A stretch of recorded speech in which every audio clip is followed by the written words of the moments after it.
Hi, my name is Austin Farrell, and welcome back to our series on Teaching with AI, Practical Guidance for Real Classrooms. In our last video, we discussed the question, what is AI?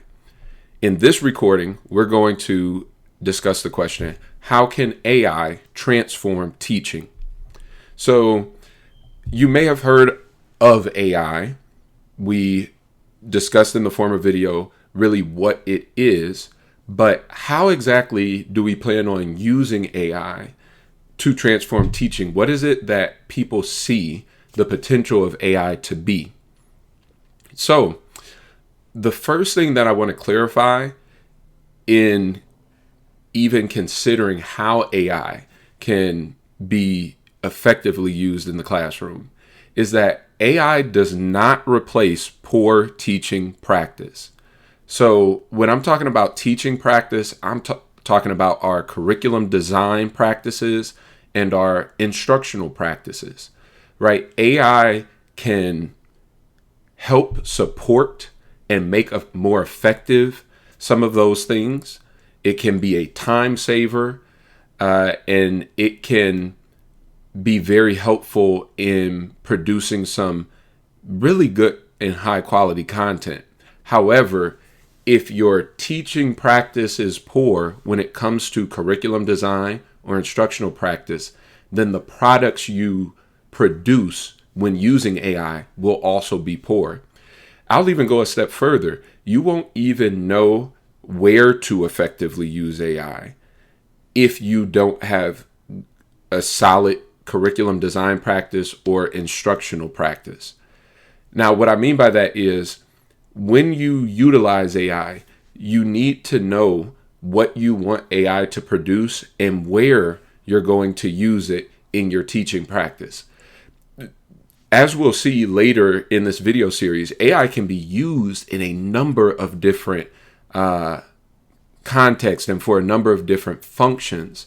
However, if you don't have clarity on what those functions are, where they fit within the larger curriculum or within your instruction, then you won't really know where to effectively implement AI. And also, if you don't have a good sense of what good curriculum design is or what good instructional practice is, then you won't be able to produce a high quality product because you don't know what a high quality product looks like. So again, before anything, we must recognize that we must have very good teaching practice, high quality teaching practice, a high quality understanding of curriculum design, what good curriculum design looks like, what good curriculum design should produce, a good understanding of what good instructional practice is and what good instructional practice produces. If we have a good understanding of that, a great framework, if we're well trained in those things, then we can use AI to produce some good high quality stuff. And we can effectively use it and determine where to use it within our own teaching practice. Moving on from that very important point, I want to highlight again, how can AI transform teaching? It can be a huge time saver. It can reduce your workload as an educator, and it can help you manage your workload better. AI can be used for instructional support. It can be used for grading support. It can be used for lesson planning. It can be used in differentiation. It can be placed in front of students to serve as a chatbot that can give them feedback and critique on their work, help them think through ideas, challenge them in a debate or interesting conversation, help them evaluate text. AI can be used to do text leveling for students who are at different reading levels in your class. It can be used for language support and translation. It can be used in activity creation for ideas in your lesson or different things you want to do with your students, whether it be social emotional learning activities to help them practice some of those skills, or whether it's activities that are more related to standards. It can help you create rubrics that you can use to evaluate student work and assess student work. And AI can be used to assess student work when given a rubric. So there are so many different ways that AI can be used. And as you can imagine, if you had support in those different areas, it would significantly reduce your workload. And if you effectively use AI, you can save a lot of time while still producing high quality content. One of the other major benefits of using AI is improving your differentiation and your accessibility for students. So we already discussed how or that AI can be used to improve your differentiation as an educator, right? It can do text leveling. It can use Bloom's taxonomy or depth of knowledge questions to create more interesting questions, deeper questions that challenge students who are at a higher readiness level. Or you can create questions that are more focused toward helping students at a lower readiness level, right? So AI can, and again, you have to have a good understanding of differentiation practices, and you need to know what good differentiation looks like to ask AI, right? Can you differentiate this assignment or these questions in accordance with these particular standards, right?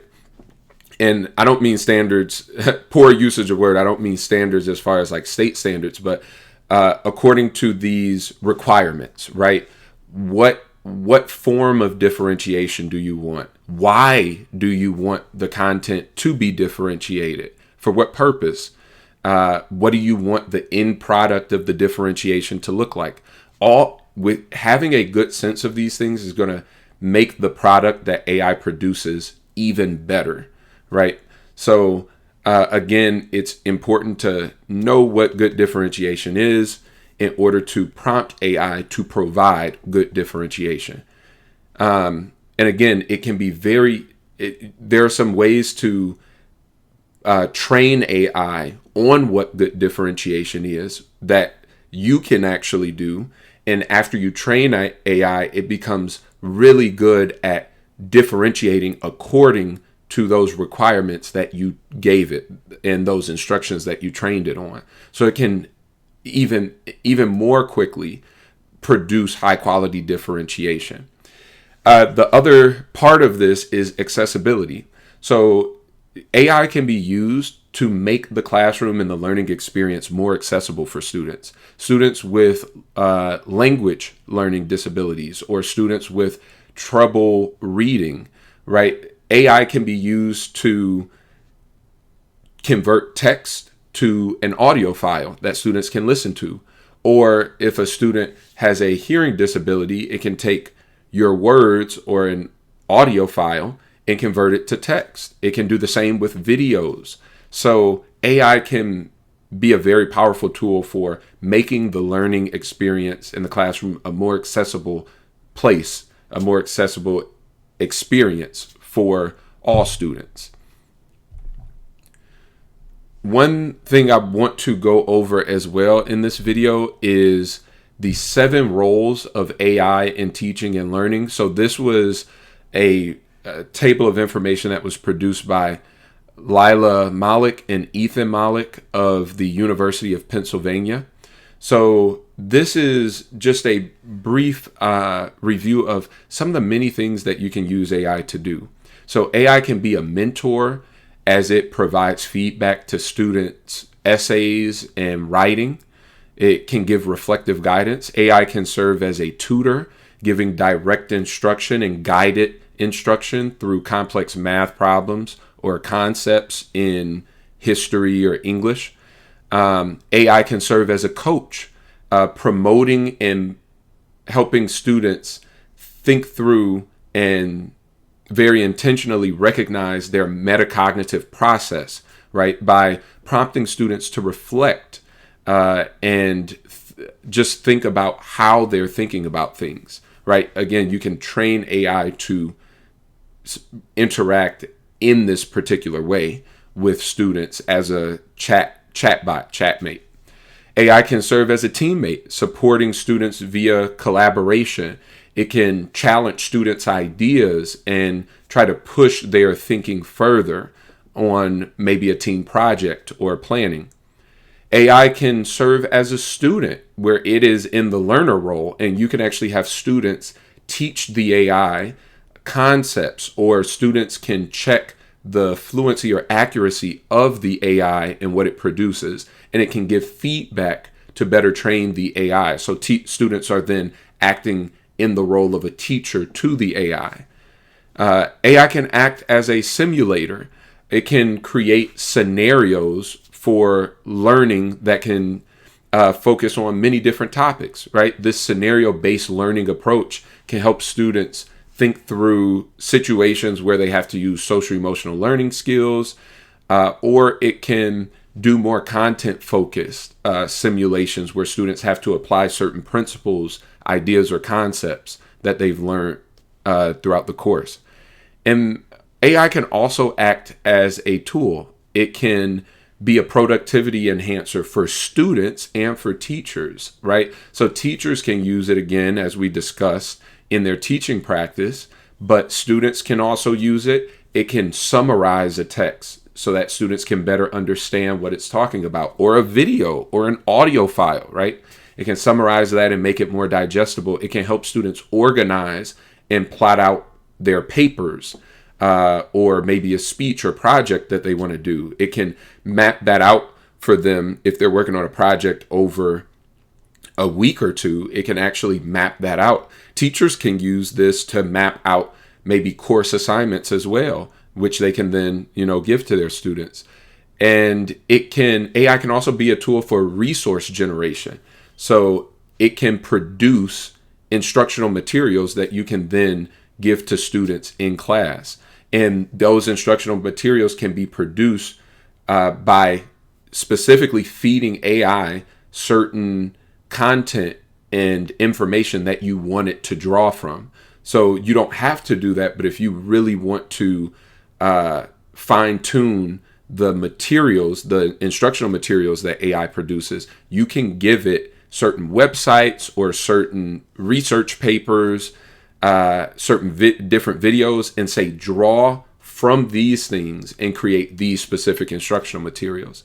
So these are only 7 roles of AI in teaching and learning, and they're very powerful roles, as we'll continue to find out. So thank you for joining me for this recording. The next topic of discussion in our next recording will be, what should educators' proper disposition toward AI be? All right, I look forward to talking with you then.